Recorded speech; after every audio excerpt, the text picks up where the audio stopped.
Now you know that one full turn is 360 degrees, which means that if we take a circle and split it into 360 little bits like this, each tiny angle inside there is 1 degree. 360 of those make one full turn. There is another way of measuring angles, and that's to use radians. And one full turn is 2 pi radians. Now 360 divided by 2 pi is about 57.3. So that means that 57.3 degrees is the same as 1 radian. It's just another way of measuring angles. So 57.3 degrees is 1 radian. Sometimes the little symbol C is used. So each of these angles is 1 radian, and there's 6 plus a little bit, 6.28 radians in one full turn. Of course, if 360 degrees is 2 pi radians, then 180 degrees is 1 pi radians. Do you remember the formula for arc length from GCSE?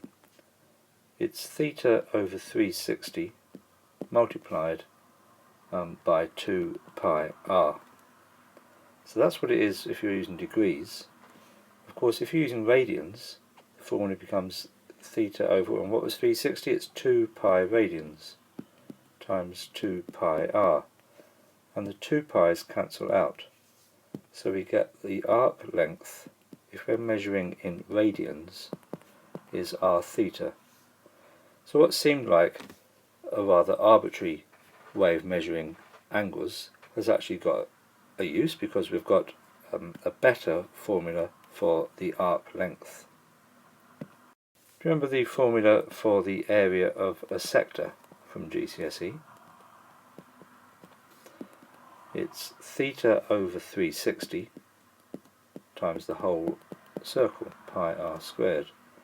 That's in degrees, but if we use radians and replace 360 by 2 pi, then again the pi's cancel out, so we're left with a half r squared theta. So the area of a sector is a half r squared theta. This shape here is called a sector. But if I draw a line across there and think about this area here, that shape is called a segment. How can we work out the area of a segment? Well, the area of the segment is equal to the area of the whole sector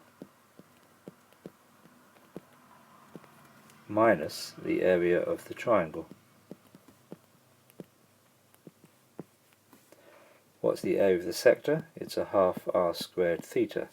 There's theta, there's r. What's the area of the triangle? Well, the triangle, this triangle here, we can use the formula half a b sine c. So it's minus a half a b sine c.